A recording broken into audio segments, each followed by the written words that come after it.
My mom told me, "Give your sister $50,000 or there's no wedding." When I refused, she slapped me so hard I ended up in the ER with a concussion. After that, I didn't beg or apologize.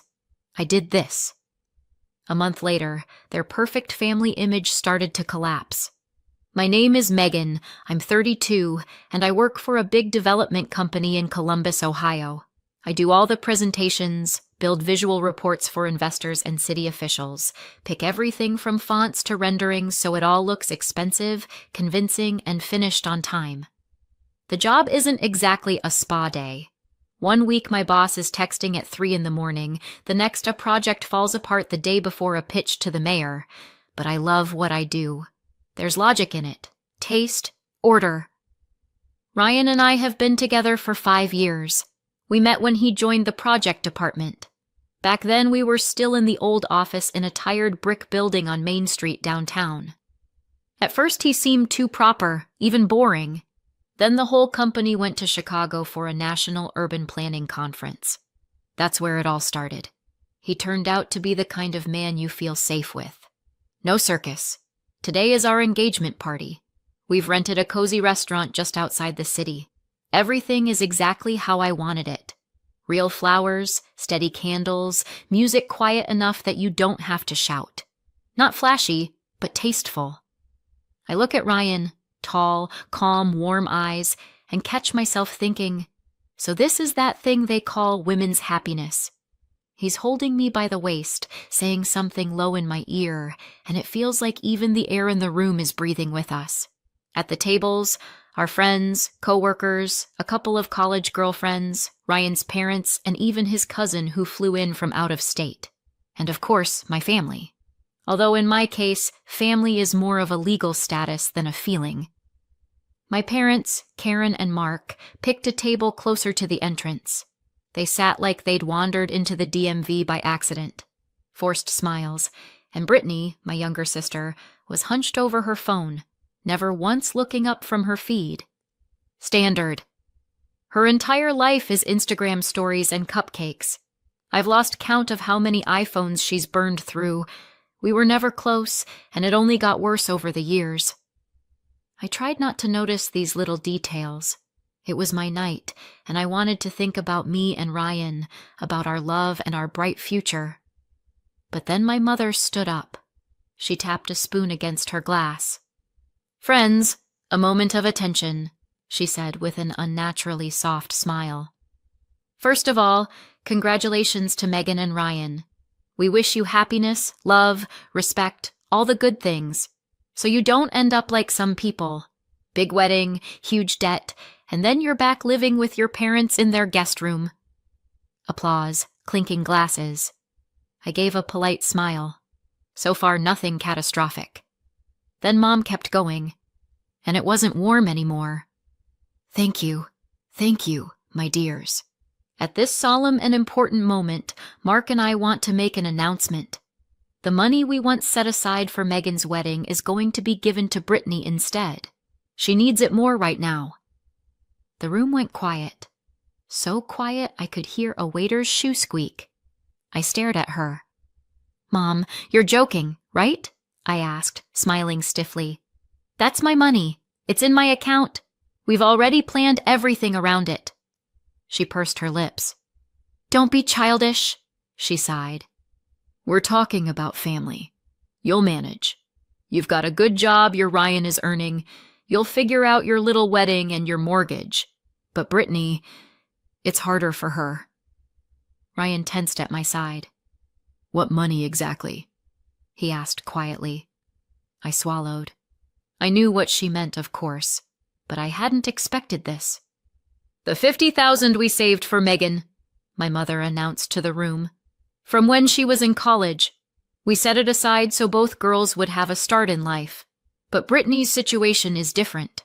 She lives much more modestly, she doesn't have such a salary. Her fiancé is trying, but it's tough. So we decided it'll be fair if Megan gives the money to her. She'll survive without it." The guests froze. Some tried to pretend they hadn't heard.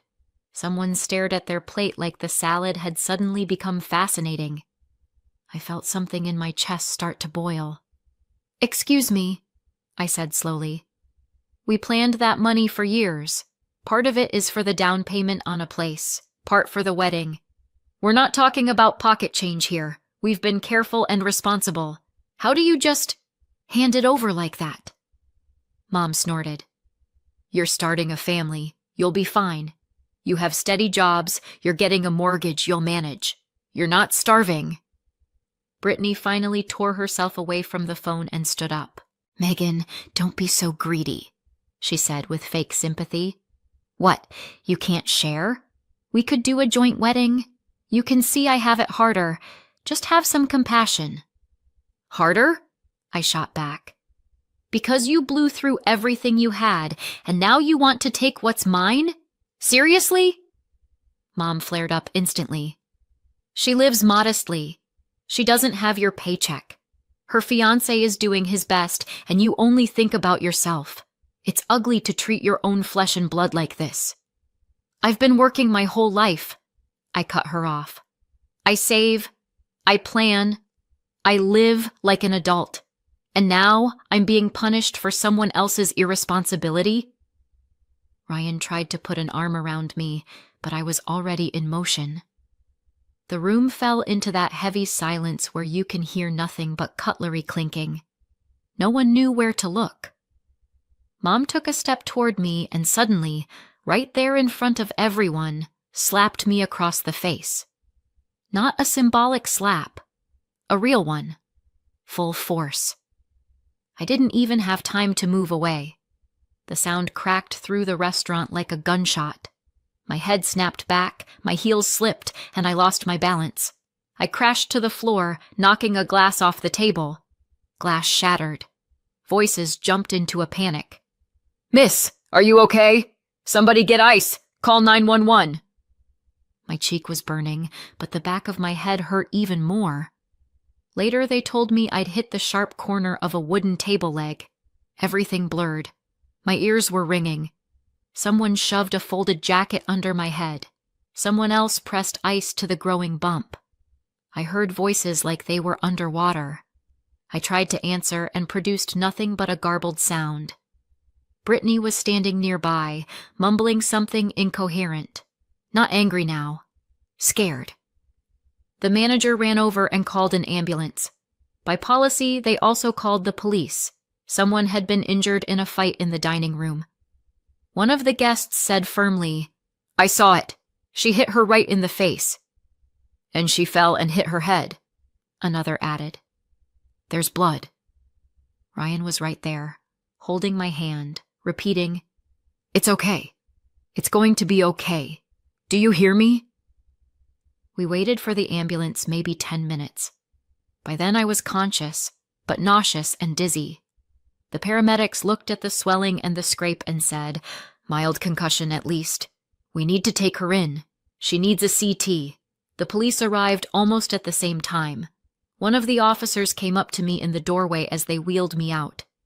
"Are you able to tell us what happened?" I nodded, then said hoarsely, "That's my mother. She hit me." A guest stepped in. "Yes, we saw it.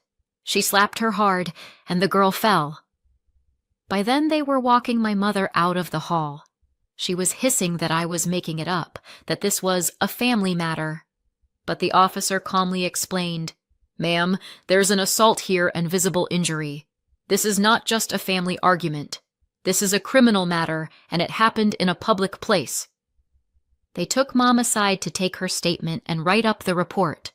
Not in handcuffs, but clearly not as a private little chat either. Everyone saw. In the ER, they did the scans, poked and prodded, and finally said, "Mild concussion, nasty contusion on the back of the head. No brain bleed, no fracture. Rest, no heavy lifting, no driving for a bit. Watch for nausea and headaches," the doctor said. "If anything gets worse, come back." I was still in shock. I barely slept that night. In the morning, Ryan came with fruit, documents, and one simple sentence. "Megan, we can't just let this go. I'm with you, all the way." We met with a lawyer that same day. They set us up with Rebecca, a calm, experienced woman in her 40s. No baby talk, no drama, just business. She skimmed the police report, the ER paperwork, listened to us, and nodded. "This isn't just a slap," she said. "This is an assault that sent you to the hospital. There will be a criminal case, most likely a misdemeanor, but still, we can also pursue a civil claim for damages. We'll do everything formally." "We will," I said. "This isn't the first horrible thing she's done, but it will be the last one without consequences." The case moved forward. Questioning witnesses, collecting the restaurant's security footage, the doctor's report. Everything confirmed that she'd hit me and I'd been injured. A few weeks later, there was a hearing. Mom stood there with a stone face. Her attorney mumbled about emotions and moral pressure in a family argument. The judge just smirked. "Families can have conflicts," he said, "but they shouldn't be sending each other to the emergency room." The sentence: a fine, around 200 hours of community service, court-ordered anger management classes and counseling, and $10,000 in restitution paid to me for medical bills and emotional distress. When they gave me the floor, I got up, looked my mother straight in the eyes, and said calmly, "You gave me life. And then you hit me so hard you almost took my health. I don't hate you, but after this, I can't respect you anymore." The judge didn't add anything, just nodded. After court, I moved through the days like I was numb. I hoped this was the peak and that things would calm down from there. Stupid hope. What happened at the restaurant didn't just spoil the relationship, it buried it. Mom stopped calling. Brittany blocked me everywhere she could. Dad? He just disappeared into his usual silent neutrality. Not for, not against, like I didn't exist. I tried not to think about it, but that didn't last long. A little over 3 weeks later, I came home from work, opened the mailbox, and pulled out a thick envelope. Certified mail from a law office downtown. My heart dropped into my shoes. I opened it. First words: complaint. From whom? From my parents. The gist? Unreal. They were suing me, demanding I return the $50,000 they'd once transferred for needs and education. And now, apparently, I'd used the money not as intended. Not for a degree, but for the wedding, renovations, and the down payment on a condo. In their version, it hadn't been a gift at all, but, quote, temporarily placed at my disposal with an informal understanding it would be returned on demand. At first I laughed hysterically. Then I sat down right there on the hallway floor and stared at nothing for a long time. As if it weren't enough that Mom had physically injured me and ruined my engagement party, and because of that we had to push the wedding plans back indefinitely, now she'd decided to land a second, finishing blow. I called Rebecca the next day. I had all the documents, bank statements, the wire transfer details, our mortgage paperwork, the venue contract, even old text messages with my parents. Rebecca flipped through everything and nodded. "The account is in your name," she said. "You had full control starting when you turned 18. There's no written loan agreement, no promissory note, no written conditions." "Right," I said. "It was just a wire transfer from their account to mine." "And you were already in college when they sent it?" "Yes." "Then forget it," she said evenly. "Legally, that's a gift. They can tell whatever story they want about what they meant. But if they didn't bother to put that on paper at the time, no court is going to treat this as a loan, especially since, judging by these statements, you spent the money through bank transfers on reasonable things, housing, wedding, basic living expenses, documented. The fact that they suddenly remembered some secret condition doesn't matter. The judge won't care." I exhaled. Good news, in theory, but the anger was still boiling. "Then why this whole circus?" I asked. Rebecca shrugged. "Because it's easier to blame you than admit they blew money on their favorite child," she said. They're protecting her, and you're the convenient target. That's when it really sank in. This wasn't just a lawsuit. It was my whole life in miniature. There's always the poor girl, life is so hard for her, and the other one who will manage. For some reason, I'm the one who's supposed to pay for everyone else's mistakes. The next few months were hell. We wrote responses, collected more documents, pulled additional statements, dissected every detail. The case dragged on like they always do. Pre-trial hearings, conferences. My parents sat in the courtroom with Brittany like 3 statues. No glances my way. Just sour faces and eye rolls.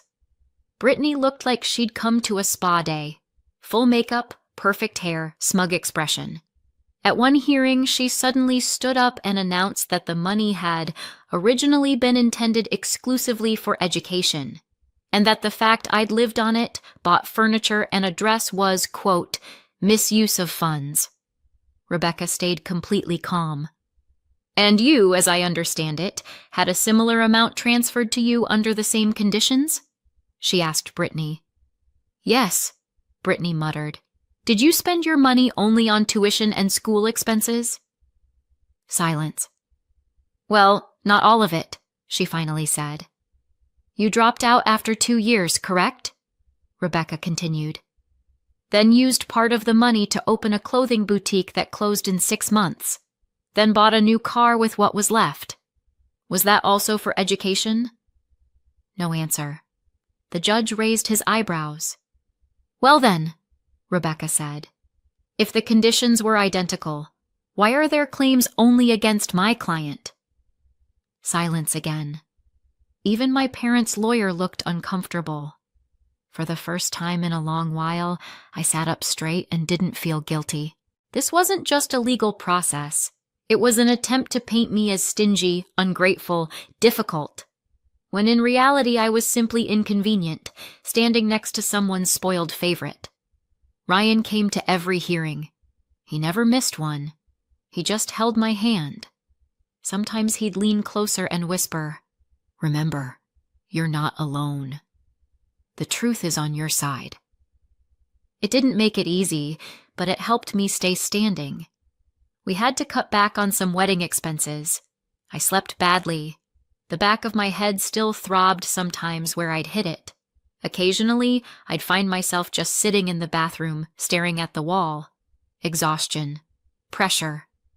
It's a special kind of shock when your own family is trying to erase you. But I kept going. Because this wasn't about $50,000, it was about respect. For myself, my life, my boundaries. And just when I thought it couldn't get worse, my phone started ringing. First it was Natalie, Ryan's cousin. "Megan, I'm so sorry the wedding got canceled," she said quietly. I froze. "Canceled? Since when?" Your mom called me. She said you and Ryan broke up, that he cheated on you, that there was never really going to be a wedding." I sat there with the phone in my hand, not trusting what I was hearing. Over the next hour, 3 more people called. Acquaintances, distant relatives, even a college classmate. All with the same question. "Is it true the wedding's off?" At first, I couldn't figure out where this nonsense was coming from. Then someone sent me a screenshot. Apparently, I had emailed everyone personally saying there would be no wedding. The text was clumsy, but the writing style was close enough to mine to be creepy. I went through my own email. Nothing. It became clear. Somebody had set up a fake account, copied my name and style, and mass-mailed people. Pure impersonation. One goal: panic. One face popped into my mind immediately.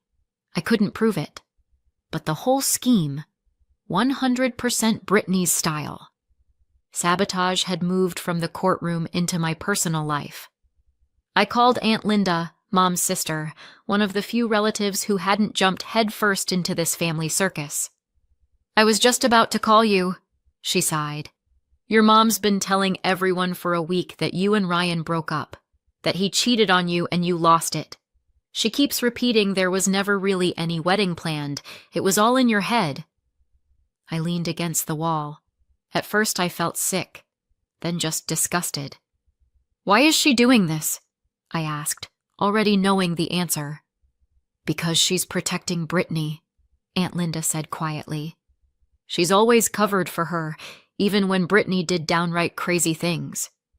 I love your sister, but your mom is like a bulletproof vest between her and common sense, and now she's dragging you down so Brittany will look okay. Those words hit harder than any court document. My own mother was wrecking my reputation to polish someone else's. That evening, Ryan came home, saw my face, and immediately asked, "What happened?" I showed him the fake emails, told him about my conversation with Aunt Linda. He clenched his jaw. "Yeah, I figured," he said. "Your sister messaged me too." He picked up his phone. "She says she has proof you cheated on me," he said. "Look." He turned the screen toward me. Pathetic, badly photoshopped pictures. My face glued onto some stranger's body next to a random guy. The lighting was all wrong, my neck twice as thick. It would have been funny if it wasn't so vile. "Of course I didn't believe it," Ryan said. "But can you imagine? She took it seriously enough to send it to me. She's already shown it to your parents."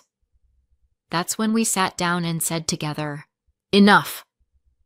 We hired security for the wedding, showed them photos of Brittany, my mother, and my father with clear instructions. Do not let these three in. No exceptions. Did it hurt to do that? Yes. But after everything they'd already done, I wasn't about to risk the most important day of my life. On our wedding day, I woke up with a strange mix of joy and anxiety. We picked a modest venue at a small event space with a garden about half an hour outside the city. A little lake, wooden arch, string lights, white chairs on the grass. Real, down-to-earth, human. I stood in the bridal room adjusting my veil. Guests were already arriving, and my heart was pounding like crazy. We'd planned for everything. 2 guards at the entrance, 1 by the side gate. And still. Around 2:30, someone knocked on the door. One of the guards came in, lowering his voice. "Megan, we just stopped a woman trying to come in through the service entrance," he said. "Matches the photo you gave us of your sister. She's got a can of red spray paint in her bag." I froze. Wedding dress. Guests. Flowers. She wanted to ruin it. "Was she alone?" "Yes, calm as could be. Said she just mixed up the entrance." He showed me a still from the security camera. Brittany. Defiant face. Lips pressed tight. "Do you want us to call the police?" I thought for a couple of seconds. I had every right. After the assault, the lawsuit, the lies, the fake photos, now vandalism. But I said, no, just escort her off the property and make sure my parents don't get in either. He nodded.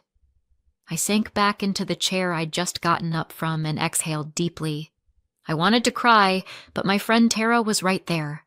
She grabbed my hand and whispered, "That's it. They tried to break you, and you're still standing.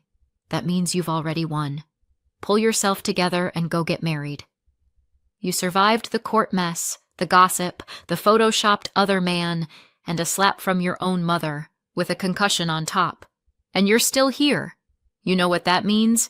You beat them. Now get up. This isn't a tragedy. It's your wedding. You owe it to yourself, to Ryan, and to everyone who actually loves you to shine today." I wiped my face and stood up like I'd just put on armor. Uncle Peter walked me down the aisle. Strict, quiet, but when he took my arm, he squeezed my elbow in a fatherly way, and I felt an incredible calm settle inside me. The garden looked like something out of a movie. Summer evening, strings of lights, wooden arch decorated with daisies and wildflowers, just like I'd dreamed. Ryan was standing there, looking at me with those love-struck eyes. Everything else disappeared. Brittany, Mom, Dad. The lawsuits, they all stayed in the past. There was just me, him, and our love, tempered by every circle of hell we'd already walked through. The ceremony was simple, easy. The officiant, a pastor from Ryan's family church, a kind man with lively eyes, said a few short things, all to the point, about patience, respect, how it's not about money. When he said, "I now pronounce you husband and wife," everyone started clapping and congratulating us from the heart. I almost cried from relief. The reception was exactly right. No lobster towers or staged show, just a real celebration. First, the band played an instrumental piece that sounded straight out of an old movie, then classic rock, then some country, and by the end of the night, 90s pop and even a couple of embarrassingly catchy early 2000s hits. Everyone found something they loved. No one was bored. The guys kept yelling, "Kiss, kiss!" The aunties whispered in corners about who'd lost weight and who was clearly aiming for a second marriage. Tara raised her glass and said, "Megan, you're like a phoenix. They tried to burn you to ash, and you still walked down that aisle glowing so bright everyone gasped." I laughed, then cried, but now from happiness. Ryan and I ate cherry cake, danced until we dropped, and when the guests showered us with rice at the exit, we ran to the car laughing like kids. I looked back at the venue. It glowed in the dusk like a little lighthouse. Our honeymoon felt like a gift from the universe. We took off to a tiny town on the Gulf Coast in Florida. No real Wi-Fi, but plenty of ocean, watermelons from roadside stands, and sunrises over the water. No court dates, no hysterics. Just him, me, and seagulls. For the first time in a long while, I could actually breathe. When we came back, we dove into the apartment. We found a small but bright condo in a quiet neighborhood not far from the city. With what was left of the money and our savings, we made a down payment. The mortgage was manageable on our salaries. For the first time in our lives, we weren't just throwing money into rent. We were paying for our future. Not a mansion, but cozy, comfortable. What else do you need? We were setting it up ourselves, hanging shelves, assembling the IKEA couch, arguing in Home Depot over curtain rods and tile colors, eating frozen dumplings straight from the pot at midnight. Just like normal people. Wedding photos and travel shots went up on the walls, and in the hallway we stuck a cheesy little magnet from our Gulf Coast town, a beach and a sunset. Not the Maldives, but no debt from some crazy wedding package, and a light heart. Most importantly, ours. Home. One Saturday we were wrestling with that damned IKEA dresser. Ryan was grumbling that the instructions were clearly written for robots, not humans. Then he suddenly chuckled and asked, "Who do you think will be the first person to stay over here?" I froze for a second, looked away. A wild thought flashed through my head. Maybe my parents will come to their senses one day and apologize. Or Brittany, maybe. Then I shoved the thought away. I don't breathe in the direction of fantasy anymore. Whoever it is, I smiled, as long as they come with a clean heart.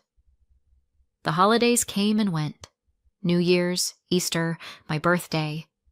Each time, no calls, no messages, just silence. At first it stung, especially on my birthday, when not even a text from Mom came.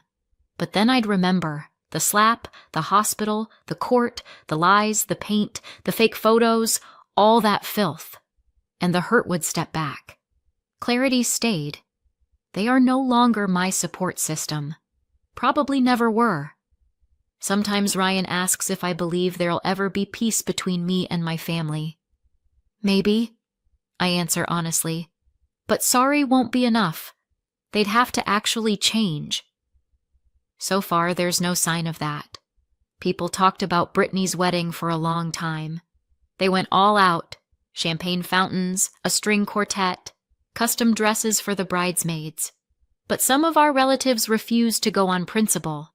They just couldn't stomach how cruelly I'd been treated. Some declined politely.